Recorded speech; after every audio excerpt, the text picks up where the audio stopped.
CataractCoach.com podcast series episode number 103 with Dr. Greg Parkhurst, building a refractive surgery practice from the ground up. Now, this is a great topic. We all dream about this, right? We could be our own boss, work for ourselves.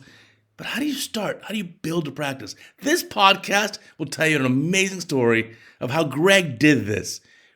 What he's built in 12 years is mind-blowing, and I'm so proud of his success, and I want you to be able to emulate that and make your own big success. Now, we're going to have a new podcast coming up very shortly. It's going to include the business of ophthalmology. It's Retina Rounds. So retinarounds.com, we already have a new retina video every single day. Check out the YouTube channel, subscribe to the daily email at retinarounds.com. But we're also going to have a business-related podcast. So it'll be episodes from the Retina Rounds podcast that are going to be about business topics in ophthalmology. You're going to learn a lot. You're going to love it. And our guest host there, Dr. Pradeep Prasad, is an expert at this with an MBA mid-career. And so he's going to teach you all those valuable lessons. So let's get on with the fun show here with Dr. Greg Parkhurst. Welcome back to our Cataract Coach podcast. Today, I have a very special guest. I got Dr. Greg Parkhurst, who started an amazing practice from nothing. And I want to get into the whole story of how did you do all this? How did you build this empire? So welcome to our podcast.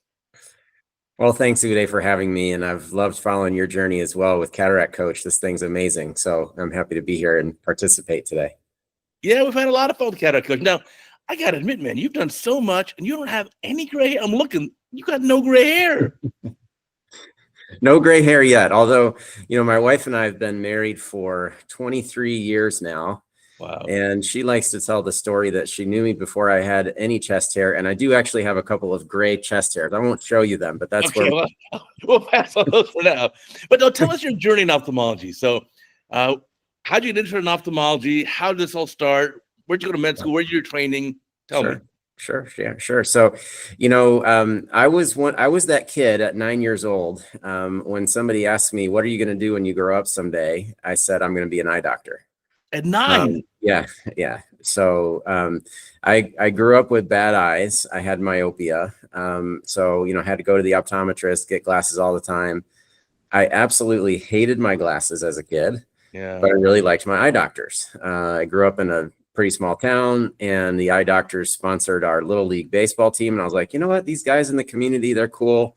Looks like they've got a pretty fun job. And so they, my own doctors were kind of, what turned me on to, I want to do that someday. And then I just followed the path all the way through. So, even when I went to college, I was immediately pre-med and started volunteering with an ophthalmologist, as a sophomore in college. Wow, really? And he took me on a mission trip to Mexico. And, we're doing M6 cataract surgery. And of course, at that time, I was just a college student, so I was just assisting, handing instruments. Sure. But that's what really solidified and hooked me that, this is going to be my path. Being able to see grandparents, oftentimes in the developing world, these older patients with, severe blinding cataracts bring their whole family, to the clinic. They'll be waiting in line usually for a long time. And then, the next morning you get to pull that patch down and sometimes witness a grandparent see their grandchild's face for the first time. I mean, they've held them before. They've of course spoken to them. They've heard their voice, but they've never seen their face. And to be able to witness that is quite a miracle. And so, my mentor in college kind of showed me that, like, look, this is an incredible field and you can have an incredible impact. And so then I knew, I was right when I was 9.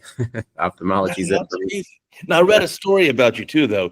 When you were a kid, you went to some kid's birthday party and you were, they were all going to go jet skiing or something. And then your glasses fell to the bottom of the lake. Well, tell me the story. Derek Feltman.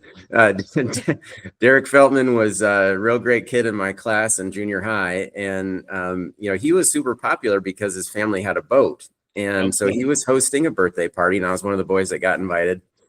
And everybody got to water ski. And I loved to water ski, still do. But as a kid, that was one of my favorite things to do.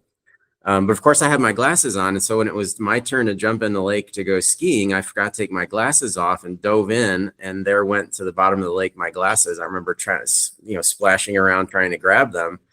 But it was super embarrassing. And then I didn't get to really enjoy the rest of the day. And I was like, man, this is why I hate glasses. So, so I got contacts as soon as I could. But now, we do vision correction. That's our focus now. So, our job is making it so people don't have frustrating events like that.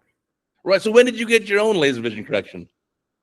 2003, and I had it done. Actually, I was in the U.S. Army at the time.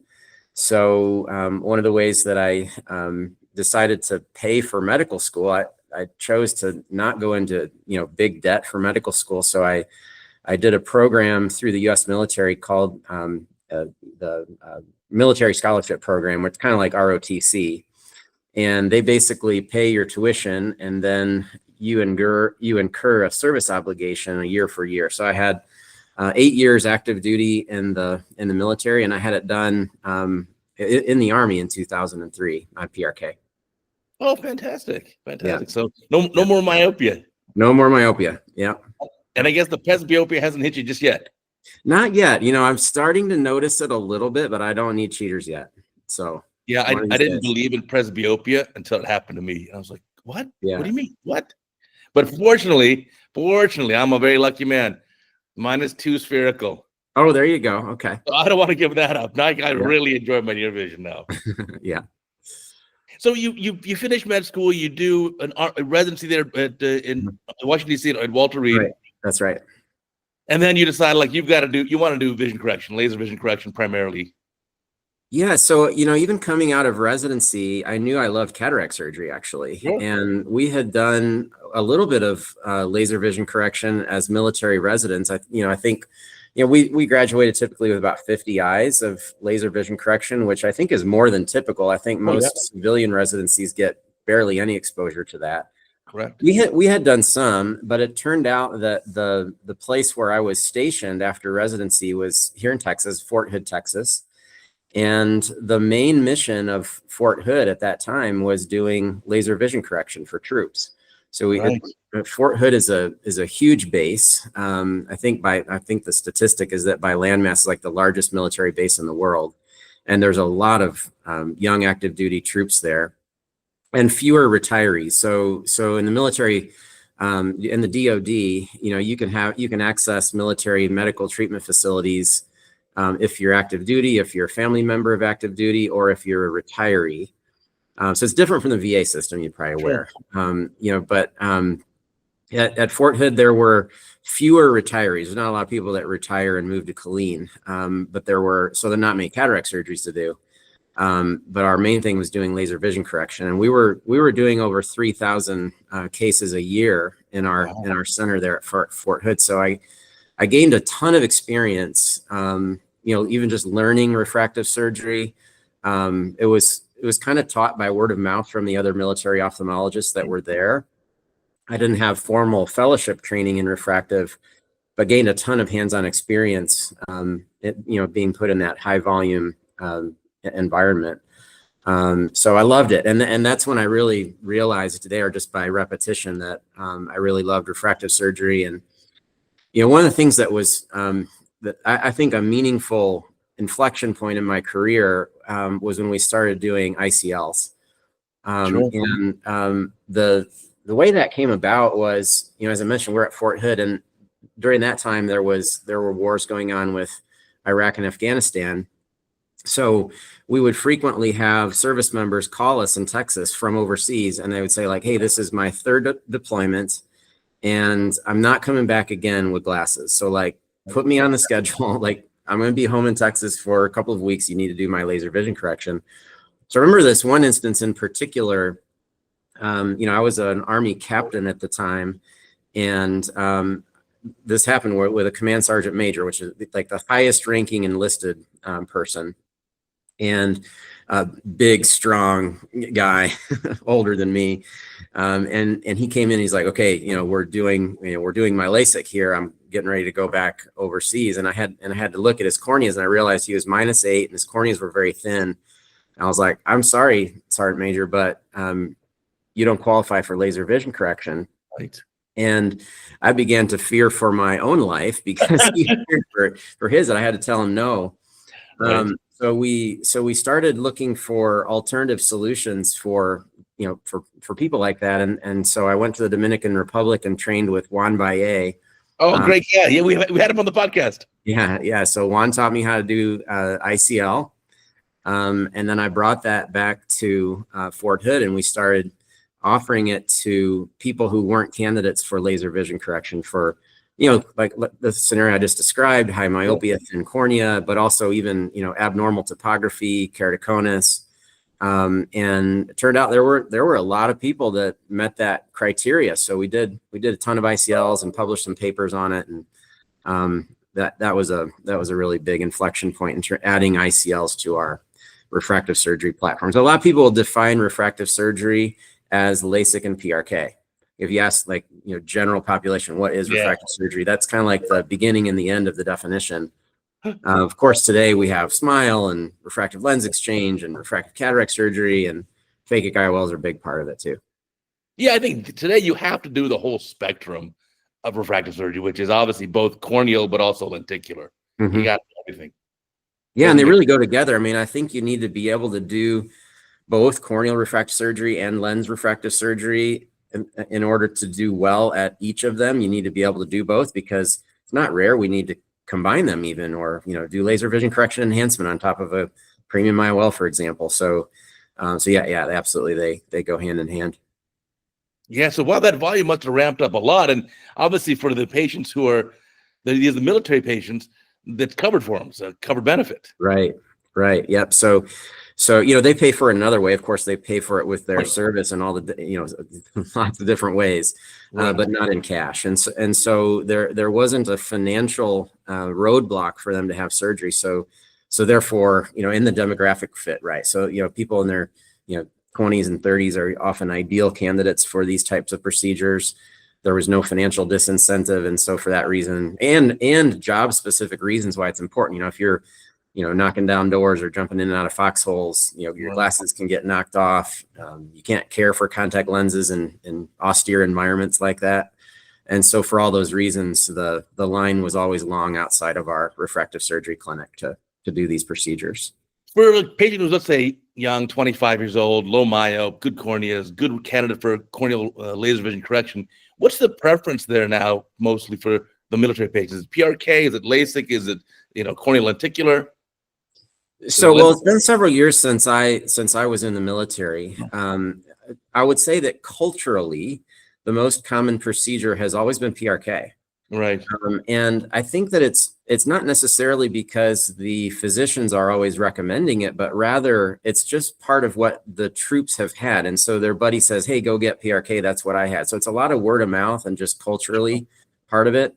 Early on, when LASIK came out, like, 25 years ago, there was some concern, would the flap stay stable at high altitude, at G-force, and, some of these different things. And, many ophthalmologists like Steve Schallhorn and others have done and published great studies showing stability at altitude and G-force. And so there's really very few reasons why a soldier couldn't have LASIK even instead of PRK. But still, last I knew, PRK was still more commonly done. Military has been a real big leader in refractive surgery. Some of the most important studies have come out of there. A lot of SMILE is done and researched in the military population, and certainly ICLs as well. So it's really a cool environment, unique patient population, unique scenario where we can get great data to share with our colleagues and peers. In your own practice now, where you're in San Antonio, Texas, you have a very large practice, what's the kind of split of the patients coming to see you who get, what percent will get, let's say, LASIK, what percent PRK, what percent SMILE, what percent phakic IOLs? Let's say your average patient, young patient, 20s and 30s. Sure. So today, the most common is still LASIK. Number 2 is ICL, and that's increasing. Wow. Yeah. Number 3 is SMILE, and number 4 is PRK. I had PRK. PRK works great, but like it hurts, and the recovery is a little bit longer. And so just from a recovery standpoint, it's usually our last choice. We love ICLs. I've been using ICLs for a very long time. I've done thousands of them. My wife has them. Almost every doctor in my practice, either they themselves or their spouse has it. So we've done a lot of research in terms of figuring out how to size them well. And we love the benefits of ICL. The vision quality is fantastic. Now with the Evo modification, you don't have to do an LPI. Right. So the procedure is truly reversible, which gives patients peace of mind. Having any kind of eye surgery, but especially an elective one, Right. patients are sometimes fearful about, my vision's so important, of course. What if something were to go wrong, or what if there was something about it I didn't like? And so that peace of mind of reversibility and upgradability is something that resonates for a lot of our patients. And it doesn't aggravate any pre-existing dry eye, leaves the cornea otherwise intact, so that when it's time to make calculations for cataract surgery, there's no considerations about a post-ablation cornea. So for all those reasons, we've been big ICL fans for a long time. I would say that one of the reasons it's not number one even ahead of LASIK today is cost. Yeah. But so how do you get over that barrier? Because that's certainly a barrier. Because when patients see me, let's say there would be a good candidate for either corneal refractive, either LASIK, let's say, or they'll be a good candidate for the ICL. But the ICL is going to be like, gosh, in my practice, almost double the cost. Mm-hmm.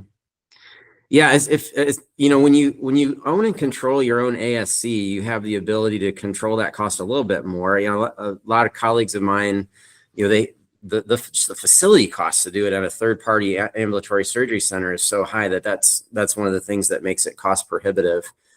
But we're actually trying to shrink the delta between and the cost as much as we can. This year, we're actually tinkering with that a little bit.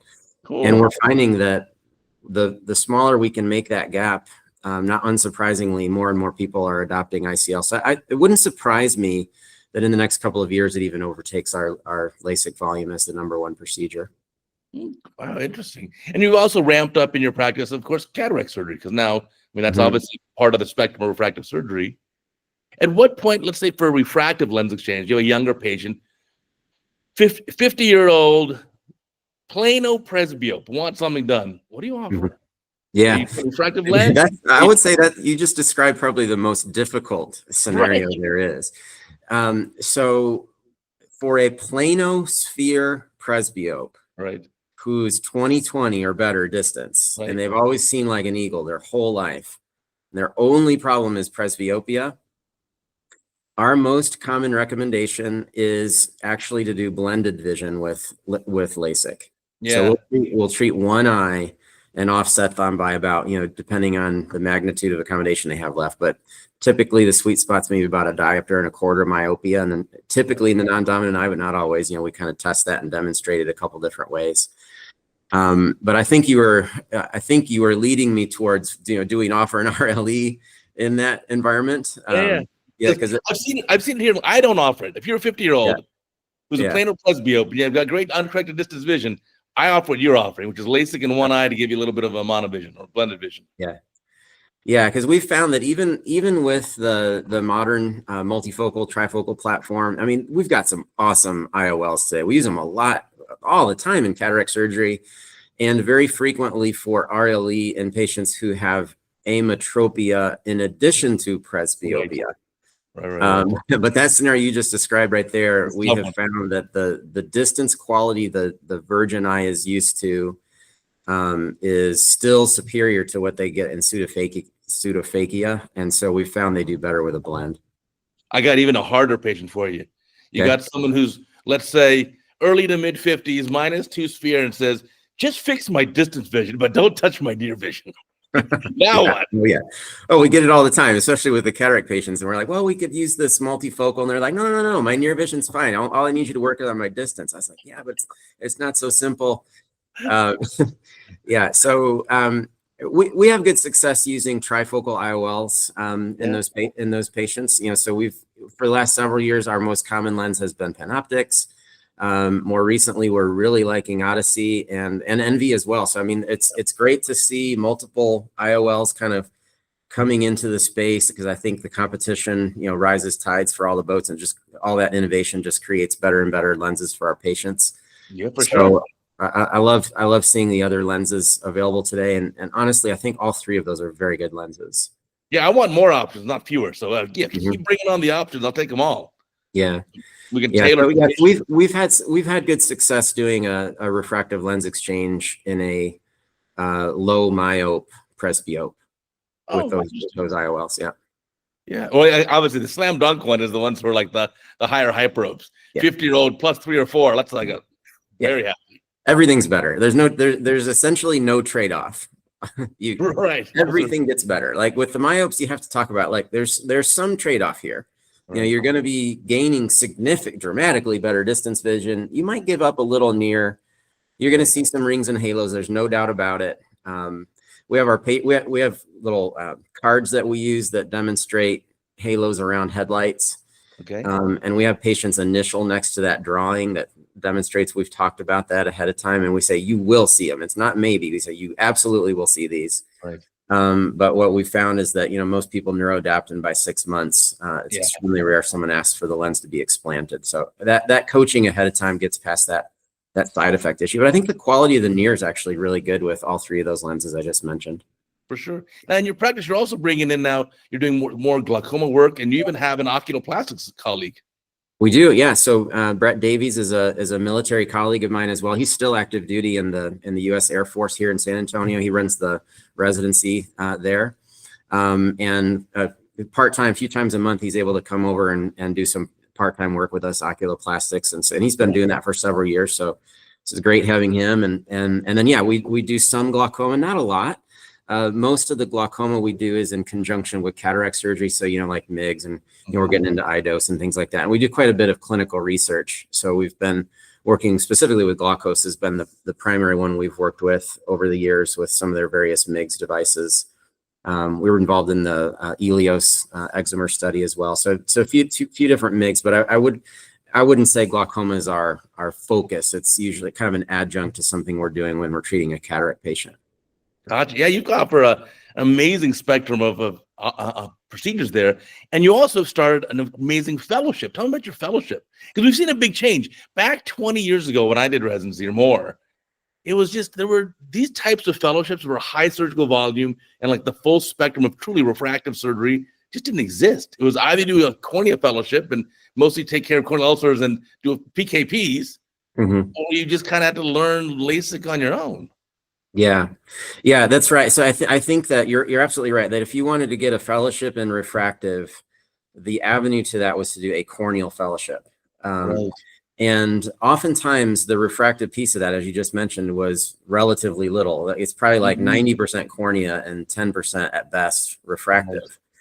But there's a huge need for training in refractive surgery. And I actually think that we're only scratching the surface currently of how much refractive surgery we could be doing, as a profession. And I think that one of the limiting steps for growth has actually been robust training. There's a lot of nuance to refractive surgery. There's all these different procedures. And in my opinion, it's insufficient to do a weekend certification course and get an excimer laser certificate and all of a sudden say like, oh, I can do LASIK now. That's not an expert. So I think you really need to have robust training. And my fellowship is formally 1 year. I mean, you graduate after a year, but several of my fellows have chosen to stay on a second or even third year to gain more of the nuance around it. So I think it surprises people to learn, like, how could I possibly need to spend another year to learn refractive? I thought you could just do this with a weekend course, but there's a lot to it. And I really have loved training fellows. It's really the thing that gives me the most joy, I think, at this point in my career. So I'm doing way less surgery myself these days. It used to be that when I started, of course, I was doing 100%. I was doing it all.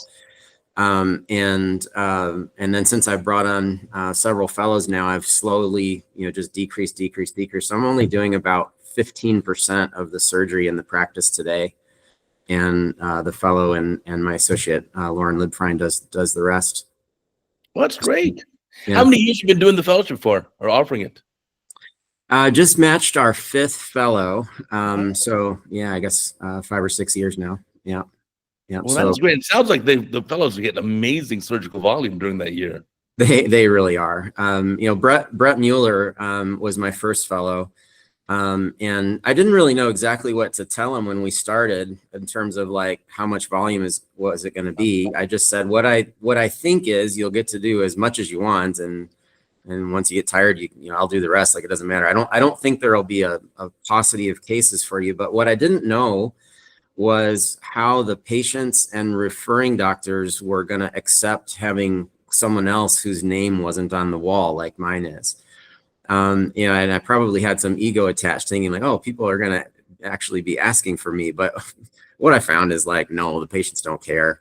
The patients trust you and your environment, and it was very easy to be able to have the fellows do it, and that's great for them. They get vast experience. It's fun for me. I enjoy the teaching and seeing them become very successful. So it's been great. I really enjoy it.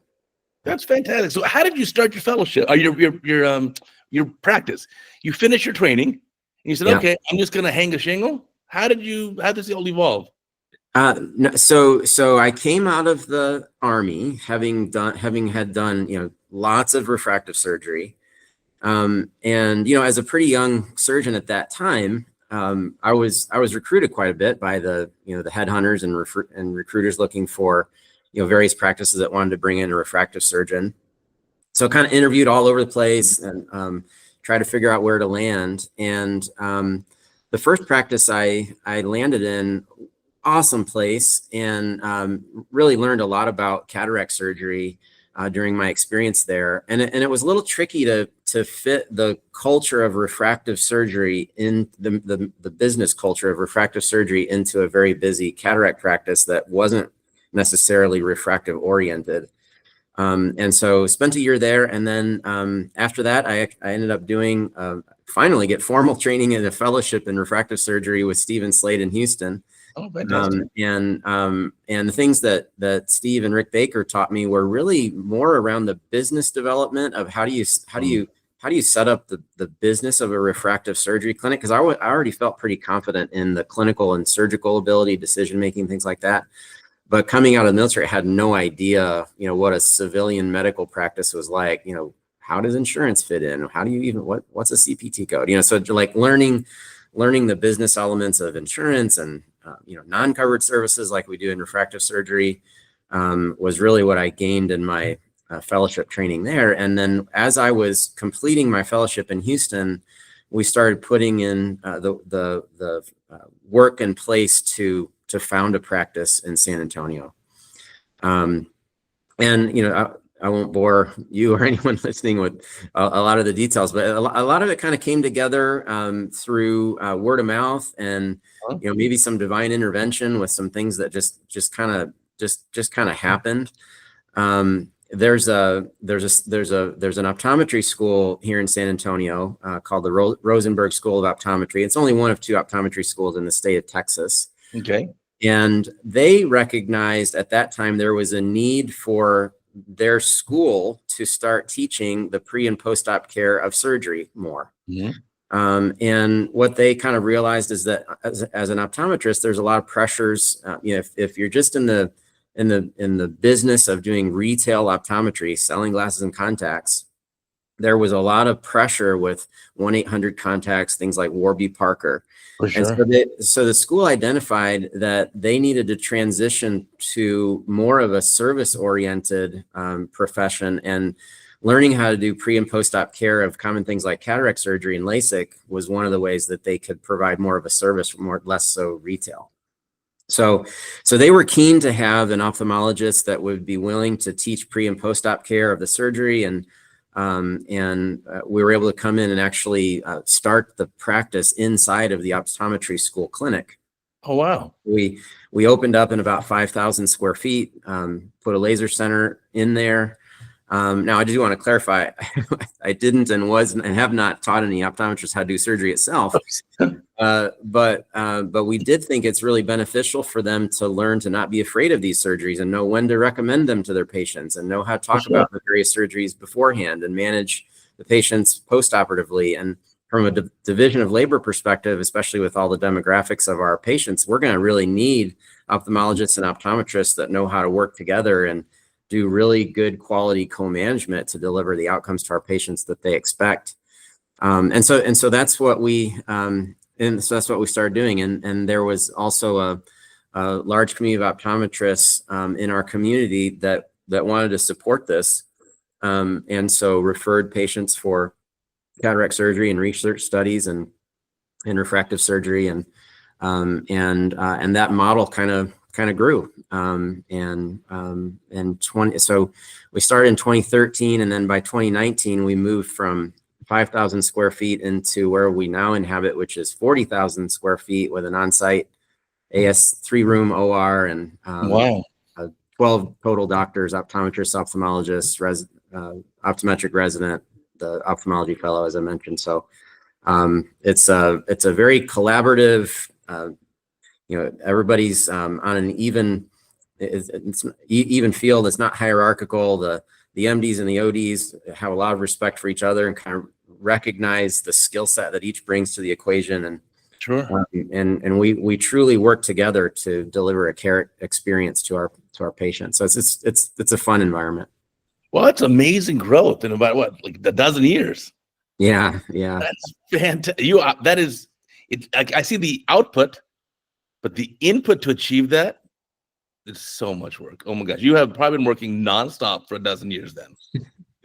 It's a lot of work by a lot of people. It's a great team for sure. Yeah, and yes, I've put a lot of work in, and at the same time, I absolutely couldn't have done it without some really key individuals along the way that have come along and helped us do this. So yeah, absolutely team effort. Tell me about the name. I actually like the name New Vision there, the NU and Vision. How do you think of this? What did that come from?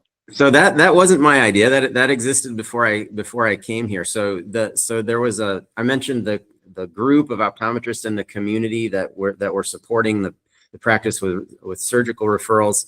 They had referred them. They refer to themselves as New Vision before. And so when we kind of came in together and we added my name as the surgeon and they were still New Vision as the optometrist. And so that's where that name kind of developed from. Oh, cool. Yeah, it's catchy. It's really catchy. Now, in the U.S., we've kind of just seen a stagnation of corneal refractive surgical volume over the last 20 years. Why is that? Why don't we have better penetration of this? Gosh, I mean, I think that's a huge topic, Uday, and I think that there's many things that have led to that. I mentioned one a few minutes ago. I think really high quality training has been a limiter to growth of the specialty. We need to have a near zero complication rate in this specialty. Again, our eyes are so precious. Most people rank their vision as their most precious sense. Of course. And doing elective surgery is such a huge responsibility. And it's really emotional for patients. People will often report having refractive surgery is one of the top 5 most memorable things in their life, right up there with getting married and having kids. It's like, our vision is so emotional to us. And so it needs to be nearly perfect, nearly all of the time. Because one little issue, even with a very small number of patients, can cause more fear with the rest of the community. And so I think the way that we can accomplish that super high bar is to have really good, robust training. So that is certainly one of the things that I think is important. And I'm really proud of the fellowship we have here, but there are now several others that have cropped up over the last decade or so where you can go spend a year or sometimes more if you want, really diving into all the nuance of refractive surgery. And a lot of it goes beyond the technical and clinical skill of procedure selection and, diagnostic interpretation, surgical technique. a lot of it, interestingly enough, is actually some psychology of Yeah. how to identify the right patients and how to give them proper expectations preoperatively, when to say no, Mhm. how to manage patients that have absolutely treatable short-term issues post-operatively to keep them from getting really upset. So there's plenty of psychology that goes into the technical surgical skill. Because you would think that, like, for your own kids, when they turn 12 or something, when they may get braces to straighten their teeth out. And if they end up being myopic, then when they're 20 years old, they may get LASIK surgery. It seems so Yeah. logical to just say, why not enjoy those amazing years of life without being burdened by glasses and contacts? Yeah, it's true. I mean, we don't often see patients in here that are, 18, 19, 20 years old. Although I did ICLs on my 18-year-old son this past summer. Well, there you go. So that, I mean, that makes your point right there. Like, Yeah. it's like, if like, this is the time to do it. But a lot of people don't know that. So when we do see those 18, 19, 20-year-olds come in and they're like, hey, I think I'm ready for LASIK now, or kind of like, I always tell them, I was like, you are the smartest person in the building today, because most people don't realize this is the best age to do it. And surely you can have a great outcome at age 35, but you just wasted the last 15 years that you could have been really enjoying the benefits of this. So yeah, absolutely. I mean, I think that there's a lot of benefits to doing it, doing these procedures in younger patients, and so the tricky thing, though, also goes back to economics. So the patient, the 18, 19, 20-year-olds that can often benefit the most are the ones that can't pay for it. I mean, they're still in school, they're still in college. Like, how are they supposed to pay a few $1,000s to get their eyes treated? Right. So invariably, the patients who can afford it are the ones like you just described, the 50-year-old Plano presbyopes. Right. And those are the ones that can afford it, but the value proposition is a little bit different. It's like the nuance of what can we do for this different problem at this different age is a little different. So, gosh, I mean, we could talk about this topic here for a couple hours. There's a lot to it. Everything from like education piece of the surgeons, but even education of the community. Who's talking to the parents of teenage athletes that says, like, yeah, let's do these contacts playing football while they're 16, but by 20, let's get them a graduation present and get them so like, I think the refractive surgeons often don't have the audience of the parents of myopes when that education piece ought to start happening. Because, I mean, in the last 20 years in the US, the incidence of myopia has just kept going up and up and up and up. Now, especially where every 2-year-old you see, you go out to have dinner, you see a little 2-year-old playing on a phone, 2 years old, right? Yeah. So these are for sure, you get all that near stimulus, you're going to have a generation of even more myopic kids. Yeah, there was a study published in Ophthalmology a couple years ago that projects half the world's population will have myopia by the year 2050. And so there's a huge increase in certain populations more than others. Like, well, in Asia, it's like everybody, 90% of the population has myopia. So yeah, it's a big problem. It's not going away. It's only getting worse. And so one of the other anecdotes we talked a little bit about, like doing these procedures on younger patients. That was the population we treat in the military. It was quite common. We were treating 18, 19, 20-year-olds. Mm-hmm. And I'll tell you, we didn't see them coming back at age 25 having regressed into 2 diopters of myopia. So, like, Sure. I actually believe this is not proven, but my suspicion is that there's something preventive of myopia progression if you treat it at a younger age. And I think that's something that could be borne out. Because otherwise you'd think like, oh, there's myopia is still worsening up until early 20s. But we often don't see that in the young patients who get treated. For sure. But then even it could be a great college graduation present. If you want to even wait till you're 22 and you're done with your bachelor's degree, great time to do it. Because then, as you said, now you can enjoy it from 22 until like 48 or 50 to become presbyopic of like a totally glasses-free lifestyle, which is which would be something amazing. But yeah, the crazy part is, we just haven't seen that increased volume. Yeah. I think one of the issues could even be there's a lot of misinformation out there. People are so Yeah. scared, and that one story about one patient gets sensationalized, and like just dings the whole ship. Yeah. Yeah, we need somebody like Taylor Swift to like redo her 22 song and talk about like LASIK at 22. That would have been a good one. I don't know the song, but I'm sure we have a good spokesperson like that. That'd be amazing, I'm sure. But I think that's one of the challenges here, right? And obviously, you voted with your own family's eyes, right? I'm sure you've done procedure for your kid, your mom, your dad, your wife. Everybody who's needed it. Yep. So I had PRK. My wife has ICLs. 18-year-old son has ICLs. My mom, we did blended vision LASIK. My dad's had trifocal IOLs, early cataract surgery, premium cataract surgery. So yeah, everybody's not wearing glasses anymore.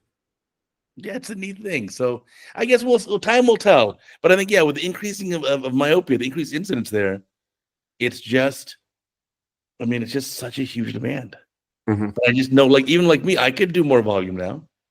So I certainly have bandwidth to do more volume. We just got to get the patients in the door and have them convinced of it. But it's not such an easy task. I think that part of it too is reframing the conversation of price to a monthly financed amount that's just switching, what you're spending on a monthly or yearly basis on your glasses and contacts, and just like switching that monthly or annual amount towards a financed procedure. And then the beauty is you've paid for it in 3 or 4 years usually, and then it stops. Because I think right now the patients often hear like the top line price that's this big lump sum up front, and they're like, whoa, that's a lot of money. Mm-hmm. But when you think about it in terms of the financial savings that you get, because it's not like you're spending nothing on your bad vision now, Right. you're spending money every month on disposable contact lenses and probably a backup pair of glasses or two. And so I think framing it so people understand that this could actually save them in the long run, instead of like, wow, that's a lot of money today, is again part of the psychology that's necessary, I think, for people to fully get it. I mean, it makes a lot of sense because, if you're from ages 20 and beyond, you're going to be paying for the glasses, a couple pair a year. You pay for the contacts, maybe some solutions, whatever. It's going to add up for sure. And this is a one-time class, but I like the idea of reframing it instead of saying, here's the big lump sum up front, which for a young person can be like daunting. Yeah. To say, no, it's just shifting the way you spend. And by the way, hey, you only got to do it for a couple of years, then it's paid for. Whereas the glass contacts you're going to do for decades. Yeah. Yeah. And then most of the Gen Zers and even millennials as well, like they're used to doing the prescription model for almost everything. Like same thing, think about like your phone. Like I have no idea how much my actual phone cost. Because AT&T just bundles it into my monthly amount according to my plan. I know the device actually costs something, but I don't know what it is. I just know what I pay per month. So same thing here. Yeah, that makes a lot of sense for sure. For sure. So hopefully we'll get more programs like yours, these newer type fellowships that are so refractive surgery focused. I know there's been a big push also, the World College of Refractive Surgery and Visual Sciences. That's a neat organization. Yeah. And that's, again, trying to have standards of this is what the standard of the training is.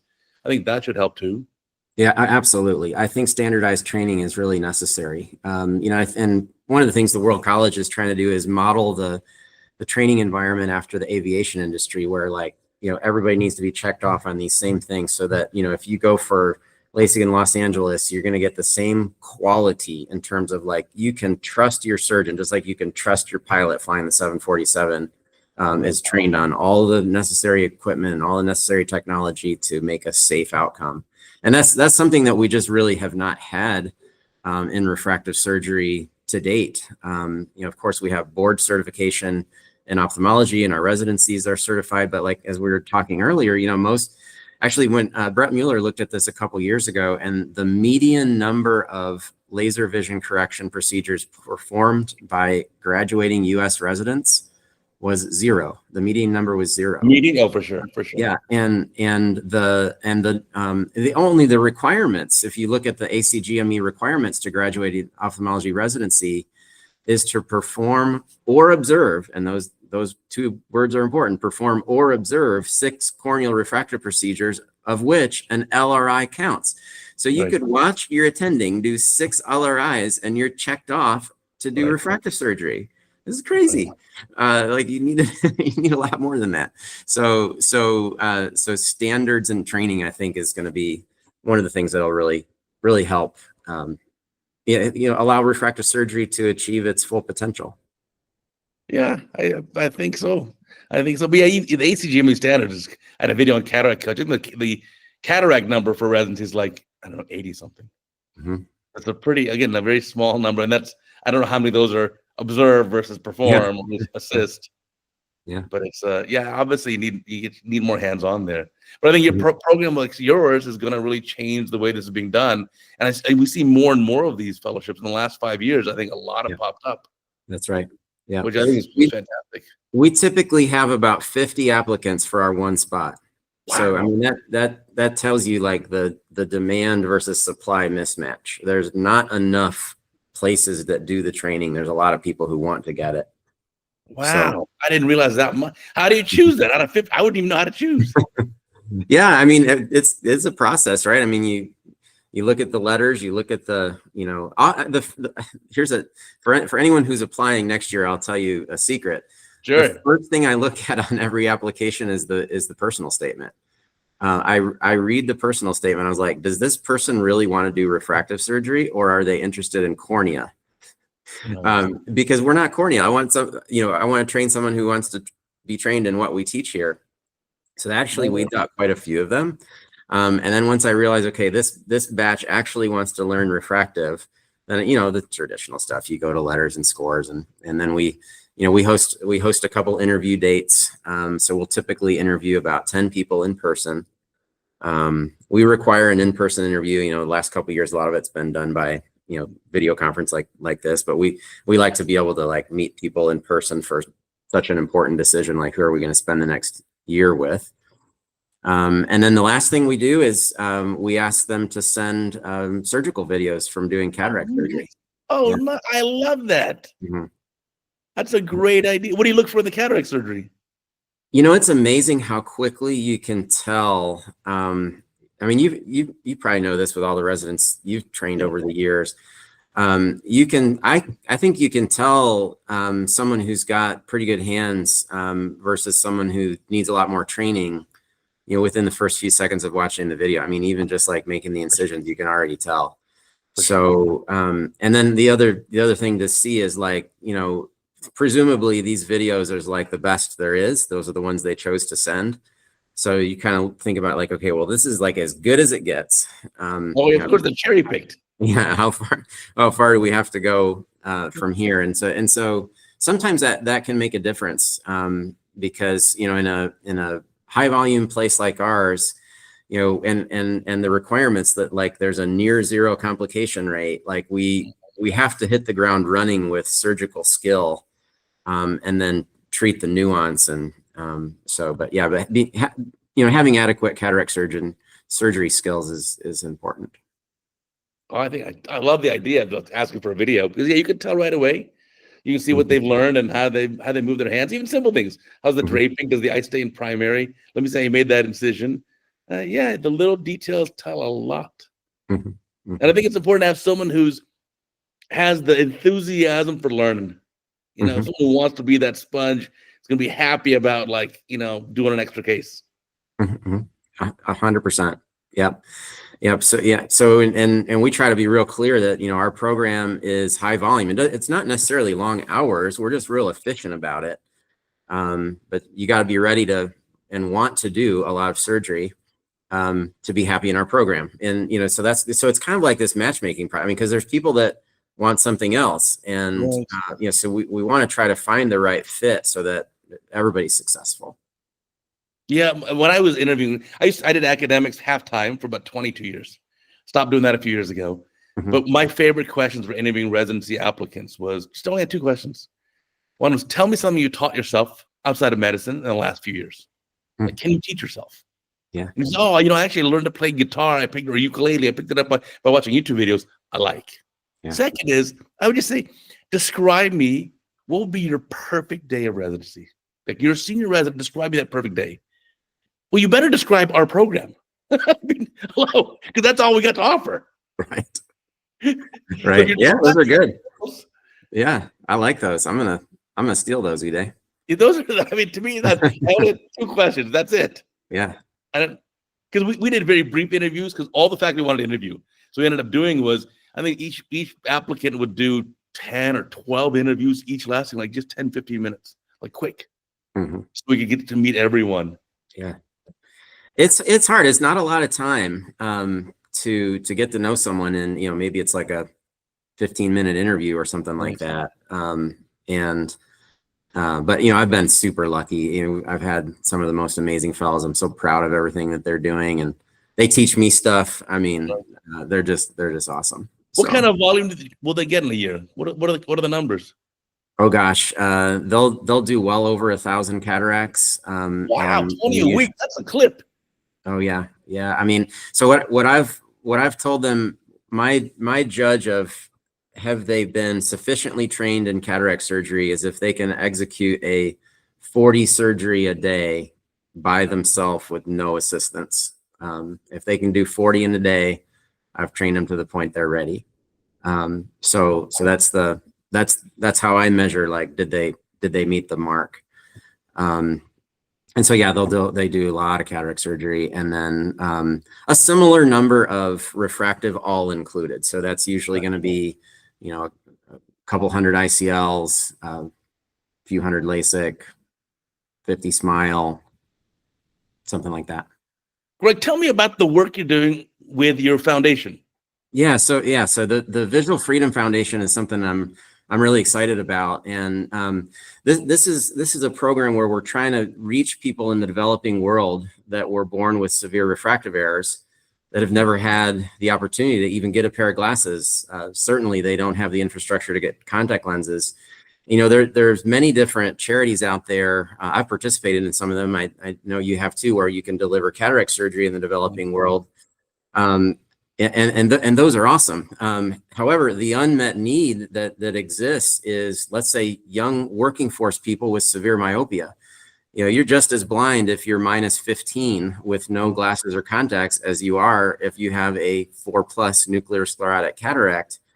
And so one of the things the Visual Freedom Foundation is finding ways to address those people around the world. And so we're doing that in a few different ways. One is through a program called Focus on Independence, which is something that Dan Dury started. And this is a program that any refractive surgeon can get involved in. I mean, it's simple. All you have to do is just do it. And it's doing free refractive surgery for patients that have suffered spinal cord injuries. So I got the opportunity to treat a patient a couple years ago, super nice lady who had an unfortunate accident where she fell off her horse and fractured her neck. And so she was confined to a wheelchair and had no use of her legs or her hands and had myopia. So, she didn't have a way to take glasses on and off, or certainly put contacts in and out anymore. So patients like that can really benefit from having refractive surgery, so that, there's one more thing they don't have to think about is, like, how am I going to see today? And so Focus on Independence is designed to reach that community of people that either had a spinal cord injury, or there's a couple instances of people that were, born without use of their hands for various reasons. So that's one of the initiatives. And another one we call Eye to Eye, and we've been doing that here at my practice for several years. And it's kind of like the Tom's Shoes model, where everybody who has refractive surgery in our private clinic, we either perform or fund a surgery in the developing world 1-for-1. And so that's another way that, and patients get really excited about that too, because, like, they're happy that they're contributing as well to treat somebody around the world that has no other option. And we're also looking at ways to even build some clinics in parts of the world that haven't had infrastructure. So Visual Freedom Foundation is what it's called. You can find it online. We'll drop the link here. But we invite any refractive surgeon that would like to join with us, basically delivering refractive surgery to people in need and doing it pro bono. That sounds like a fantastic outreach. That is really great. Yeah, some people don't realize that. I didn't realize that cataract obviously is the very common worldwide cause of vision loss, but refractive error is even bigger problem. It is. Yeah, there's more people that are blind from untreated refractive error than there are from cataracts. Wow, and then you can, I guess, for these patients, you can offer the full spectrum, right? Whether it be ICL for the -15 or LASIK or even IOL surgery. Let's say a full range multifocal IOL for the patient. You can, there's nothing stopping us from using any technology other than our time and our willingness to contribute. So so it's something that's really fun. Drop the link below. Yeah. Oh, that's great. Wow. Now, let me just switch gears for a sec. Talking about SMILE or corneal, lenticule extraction. I went to visit other surgeons in other countries. I was in Zagreb, Croatia, and I had a surgeon who just basically, for any myope, just doesn't ever do LASIK. Just all, and they're using different lasers that arguably we don't have here. They're using the Schwinn lasers, which are amazing. Yeah, I mean, I think there are some limitations to not only the various platforms, but even what's open to us, through the Zeiss platform here in the U.S. The FDA has things that they can turn on over there that we can't turn on here. So there are some limitations in terms of how high you go, how low you go, how much SIL, dealing with cyclorotation. There's lots of considerations. It's a great procedure. And we've got so much amazing technology. It really is surprising that there's not more people having these procedures than there are. When you look at even things like topography guided ablations with platforms like Contour and things like that. I mean, you can like smooth out an irregular cornea and give people significantly better uncorrected vision than their best corrected vision was. And so I remember like years ago, we used to say like, well, the goal with this surgery is to get you to see about as well as you do with your glasses. It shouldn't be really better. It should be probably close to the same as you do with your glasses. Now it's common. They see objectively better uncorrected postoperatively than their best corrected was in their spectacles. So like we're actually improving best corrected vision, which is just an incredible advancement in the technology that we've seen over the last, 2-3 decades. It's still really fun. And I think the future is going to be even way more fun than what I've experienced in my career so far. Yeah, no, for sure. I think it's going to keep evolving. The new stuff that's coming. I mean, I've seen previews of it because I travel a ton. I lectured in 21 countries last year. So I really traveled a lot. Crazy year. But yeah, I just was amazed by some of these newer technologies, and hopefully they'll kind of trickle their way into the US. And I think we'll have more and more options for patients. And hopefully by the time I need an IOL, I'm hoping for some real accommodation. Yeah. We'll see. Yeah. Working hard on that project. But no, what a fantastic conversation. I can't believe an hour's gone by already. Really enjoyed this, but I'll definitely encourage our young viewers and listeners, check out your practice, see what it's all about. If you're a resident right now, a lot of residents listen to our podcast, certainly look into your fellowship. And now you already know what he's going to look for. Make sure that personal statement's on point. Yeah. But, no, great stuff. Well, again, thank you so much. I want to remind our listeners and viewers, remember, I got a new podcast every single Sunday. It's on Amazon, Apple, Spotify, Google, anywhere you find your podcast, you find the CataractCoach podcast. Plus, remember, we now have a sister channel, retinarounds.com. It is available right now. Check it out, as well as the YouTube channel, new retina video every day. And, of course, we still have a new CataractCoach video every single day. So until next time, I'll check you later.